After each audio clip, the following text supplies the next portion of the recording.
Welcome to Samba Samba. Enjoy the video.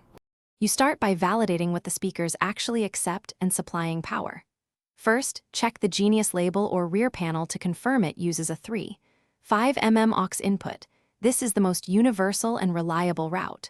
Once done, plug the power adapter or ensure the internal battery is charged so the amp inside the speaker can drive sound. Make sure you have a good 3.5 mm stereo cable. Poor cables introduce noise and stereo mismatch, so use a short, shielded cable where possible. Now connect the speakers to the PC output with the 3.5 mm cable. You want the cable plugged into the green line-out or headphone jack.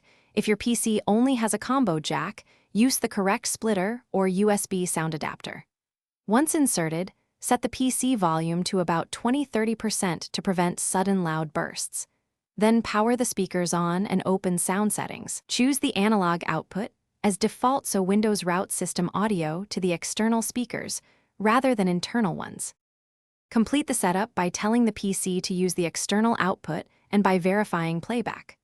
Open sound settings, select the line out as default, then play a test track while you slowly raise both PC and speaker volume to a comfortable level.